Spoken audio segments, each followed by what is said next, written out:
Assalamualaikum warahmatullahi wabarakatuh. Perkenalkan, nama saya Muhammad Haidar Atamami. Di sini saya bersama rekan saya, Sobihatul Munawaroh, akan menjelaskan tentang hukum studi Islam. Untuk materi pertama yakni latar belakang.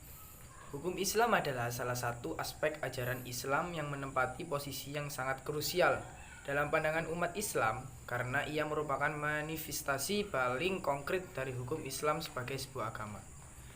Sedemikian pentingnya hukum Islam dalam skema doktrinal Islam sehingga seorang orientalis Joseph Scott menilai bahwa adalah mustahil memahami Islam tanpa memahami hukum Islam.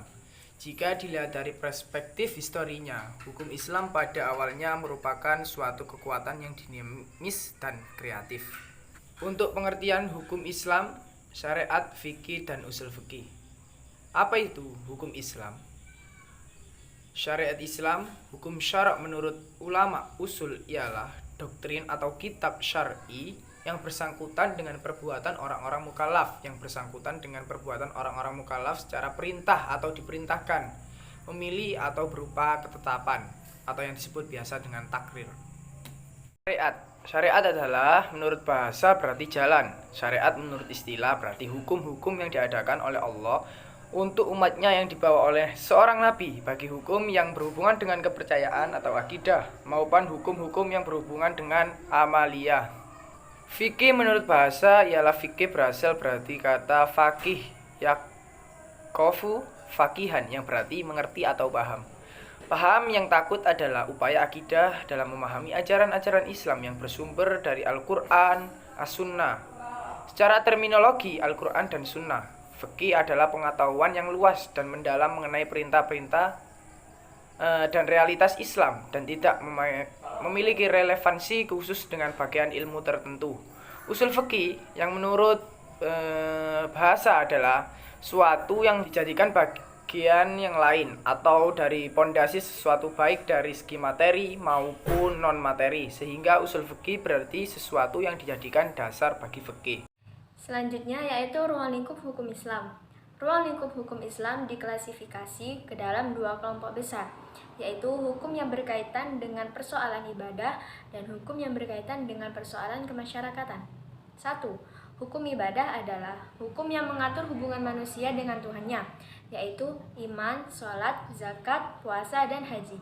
Yang kedua, yaitu hukum kemasyarakatan, yaitu hukum yang mengatur hubungan manusia dengan sesamanya yang membuat muamalah, munakahat, dan ukubat. Adapun pengertian muamalah, munakahat, dan ukubat sebagai berikut. 1. Muamalah.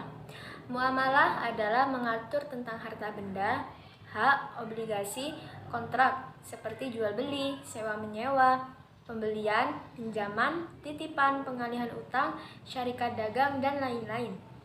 Yang kedua yaitu munakahat. Pengertiannya adalah hukum yang mengatur tentang perkawinan dan perceraian, serta akibatnya seperti iddah, nasab, nafkah, hak suretel, waris, dan lain-lain. Hukum dimaksud biasa disebut hukum keluarga, dalam bahasa Arab disebut al-ahwal asyasiyah. Cakupan hukum dimaksud biasa disebut hukum perdata. Yang ketiga yaitu ukubat atau jinayat, adalah hukum yang mengatur tentang pidana seperti mencuri, berzina, mabuk, menuduh berzina, pembunuhan, serta akibat-akibatnya. Selain bagian-bagian tersebut, ada bagian lain yaitu mukhasamat, syiar, ahkam, as-sultaniyah.